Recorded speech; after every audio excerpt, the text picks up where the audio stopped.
Question number 4 जो है इसके अंदर अगर आप इक्वेशंस को देखें, एक है आपके पास P D is equal to 400 minus 5 इस क्यूब को देखें, इसके ऊपर कोई पावर नहीं है, 2 3 1 पावर है। तो ये जिस तरह हम पीछे पढ़ रहे थे लीनियर इक्वेशन की एक एग्जांपल है, यानी कि लीनियर इक्वेशन कौन से ग्राफ बनाते हैं, लीनियर ग्राफ होते हैं, स्ट्रेट लाइन ग्राफ। तो ये आसान है क्वेश्चन, बस इसमें ये है कि आपको बनाने दो ग्राफ।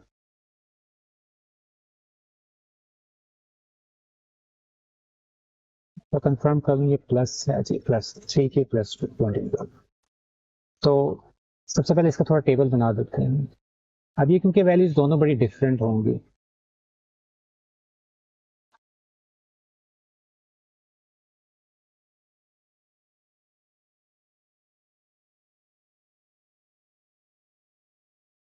तो मैं यहाँ क्यू, क्योंकि एक ही वैल्यू चेंज कर रही है, क्यू आपके पास इंटरवल है और उससे आपकी डिमांड और सप्लाई चेंज हो रही है, डिमांड एंड सप्लाई। तो वो हमने देखना किस तरह चेंज होती है। अब क्योंकि टाइम इंटरवल उन्होंने 0 से 300 तक का कहा हो,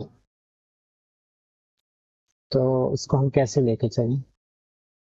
50 वाला भी काम कर सकते हैं, 50 वाला सही है, 50 100 ये सही है, इसके 6 बनेंगे। आप 6 निकलते 7, क्योंकि 0 भी शामिल है।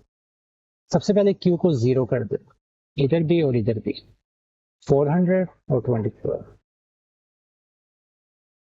यहाँ 0 करेंगे तो ये आपके पास सिर्फ 24 आता है। उसके बाद 50 पुट कर देंगे, पीडी के अंदर सबसे पहले 50 कर दें,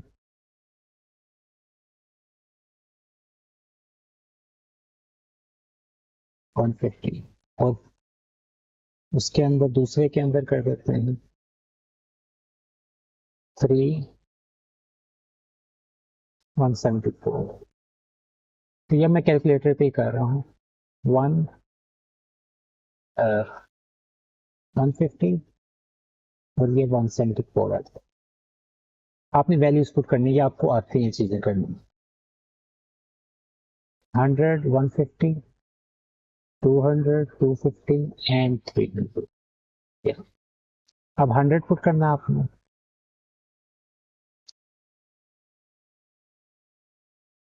तो ये -100 हो जाएगा। नीचे पुट कर देते हैं 100, 324। इसके बाद 150 है, -350, 3Q 474। उसके बाद 200 वैल्यू पुट कर दें, 400 माइनस 5 ब्रैकेट 200 ब्रैकेट क्लोज -600, और उसके बाद 3Q 3 200 प्लस 24 624।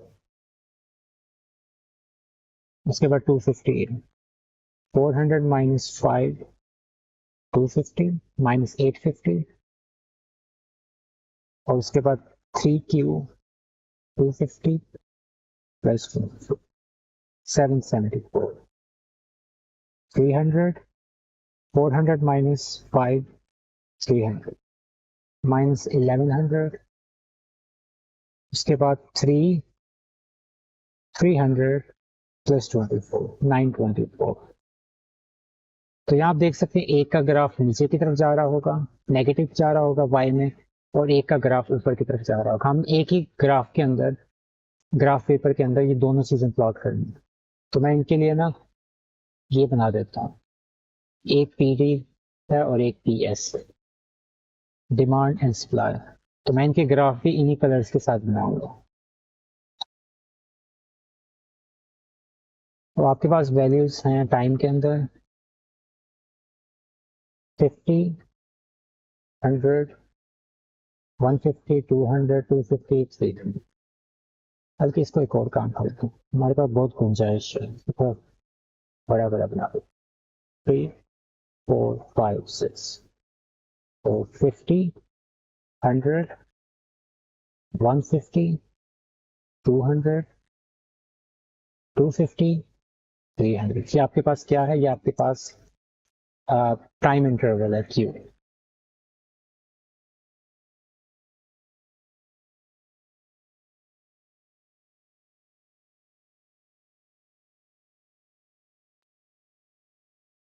अब यहाँ जो वैल्यूज आ रही होंगी ये आपकी हैं, इसको थोड़ा मुझे सोचने दें कि इसको मैं कैसे गिनूंगा। पॉजिटिव वैल्यू 400 तक जा रही है, ये भी आसान, इसको हम 100 रख लेते हैं, मुश्किल है। 1 2 3 4 100 200, गलती हो गई, इसको बाहर की तरफ मैंने लिखना है। 100 200 300 एंड 400। और उसके अलावा हमें नेगेटिव में कहाँ तक चाहिए, -1100 तक चाहिए ये वैल्यू। तो बल्कि एक मिनट, पॉजिटिव में 900 तक जा रही है, ऑलमोस्ट 1000 तक। 5 6 7 8 9 और ये 5 6 7 8 9 एंड 1000। और इसी तरह नीचे मैं जाऊंगा पूरे 1100 तक नेगेटिव से।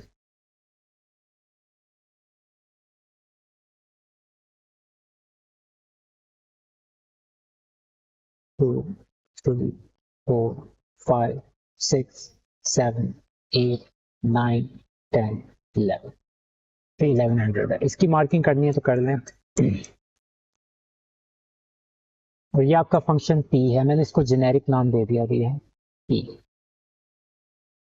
सबसे पहले 0 है टाइम इंटरवल, तब आपकी जो डिमांड थी 400 थी और सप्लाई थी 24। डिमांड थी 400, सप्लाई थी 24। 50 और 25 यहाँ कहीं, ठीक हो गया। फिर जब आपके पास टाइम पीरियड आ गया 50, आपकी डिमांड होगी 150। 50 पे डिमांड 50 पे डिमांड 150 की, 50 पे डिमांड 150, ये सप्लाई किधर चलेगी 174, सप्लाई आ गई 174 150 से ऊपर इधर। फिर 100 टाइम पीरियड पे आपकी जो डिमांड थी वो -100 होगी, आपकी डिमांड -100 होगी ये वाला। और आपकी सप्लाई किधर गई, सप्लाई हो गई 324,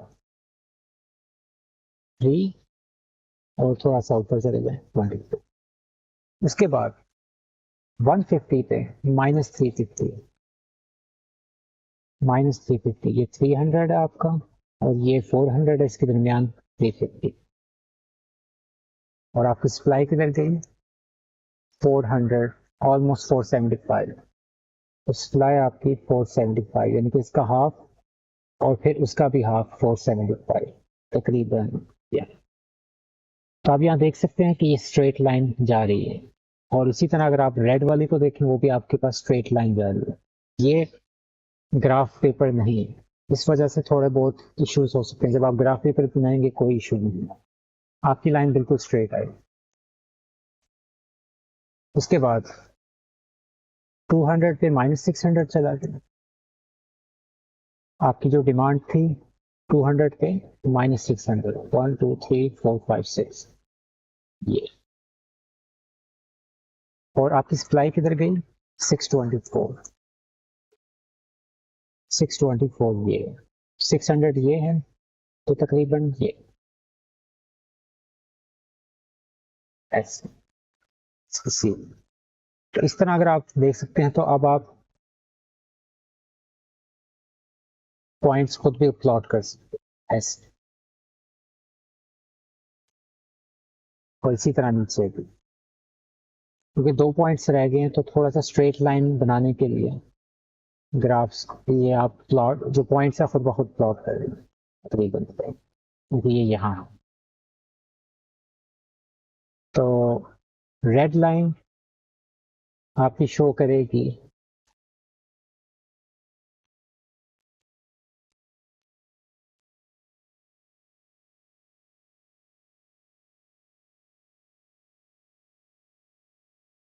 आपका डिमांड वाला,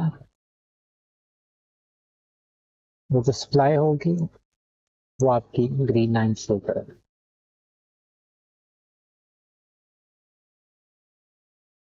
ऐसा,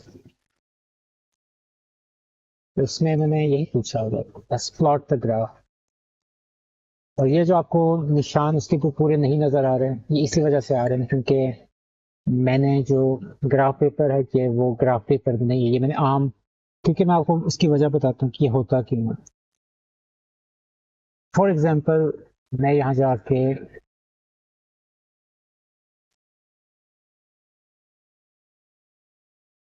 ये ग्राफ वाला बैकग्राउंड लेता हूँ, मुझे पता है ये जितना डिस्टेंस इतना है उतना ही डिस्टेंस इतना है, तो ये, लेकिन ये जब मैं हाथ से बना रहा होता हूँ तब ऐसा नहीं होता है। मुझे अभी ख्याल आया कि मैंने ग्राफ पेपर इस तरह क्यों नहीं बनाया। ऐसे भी हो सकता था ग्राफ पेपर। तो उसमें क्या होता है कि उसमें आपको पता होता है कि मैंने पॉइंट्स कितने लगाए हैं, ये है। फॉर एग्जांपल अगर ये 0 था तो 50 इधर है, 2 पॉइंट्स के बाद 100, फिर 2 पॉइंट्स के बाद फिर 150, इस तरह चल रहा होता है।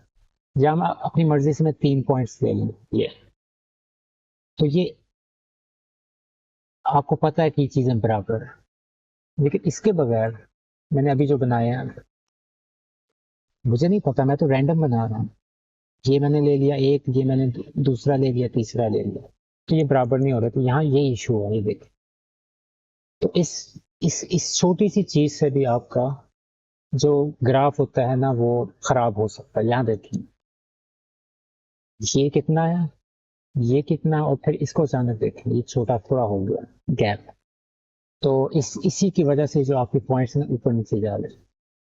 तो हम जब स्कूल में होते थे तो हम क्या करते होते थे, बाजू बात हमारे भी, क्योंकि हम ग्राफ पेपर ज़्यादा यूज़ करवाए नहीं जाते थे स्कूल्स में उस टाइम की। तो हम हमें टीचर्स क्या कहते थे कि हमें कहते थे कि आप इसको सर्कल बना दें, इसके बड़े बड़े हैं ऐसे, और पॉइंट्स को रीएडजस्ट कर दें। फॉर एग्जांपल ये पॉइंट इधर नहीं आ रहा ना, इसको हटा दें, स्ट्रेट लाइन लगा दें और पॉइंट्स उसके ऊपर बना दें। क्योंकि मोस्टली क्या होता है कि जब चेकिंग होती है तो वो ये नहीं देखते कि पॉइंट्स मैच कर भी रहे हैं, क्योंकि यहाँ से कौन देखेगा एक एक पॉइंट को, ये बहुत हेक्टिक काम है। फॉर एग्जांपल मैंने एक बच्चे को भी चेक करना है, मैं एक बच्चे के चेक कर लूंगा, 2 बच्चों की कर लूंगा, ये वाले ग्राफ्स के एक एक पॉइंट्स। जैसे मैं तीसरे बच्चे की तरफ जाऊंगा मैं थक जाऊंगा, मैं नहीं कर सकता इस तरह से। तो उससे क्या होता है कि आपको एक फायदा होता है ग्राफ पेपर वाले क्वेश्चंस में कि आपकी स्ट्रेट लाइन लगी होनी चाहिए, आपके पॉइंट्स थोड़े बहुत उसके आसपास होने चाहिए। फॉर एग्जांपल वो एक देख भी ले तो उसको ज्यादा डाउट ना हो कि ये किधर जा रहा है। एटलीस्ट जो मेन चीज है ना वो ये है, इसके ये आपने बनाया है ना, इसके अलाइंड होने से, ये ये अलाइनमेंट आपने चेक करनी है। बाकी ये जो ये वाली अलाइनमेंट है इस साइड की, ये मैटर नहीं करती कुछ खास। लेकिन अगर आपको, अगर वो ग्राफ पेपर के बगैर आप बना रहे हैं तो मैं कह रहा हूँ, अगर ग्राफ पेपर के ऊपर बना रहे हैं फिर ये भी अलाइनमेंट जरूरी है, और फिर आपका ग्राफ ऑलमोस्ट परफेक्ट होना चाहिए। तो ये आपकी डिमांड है और ये आपकी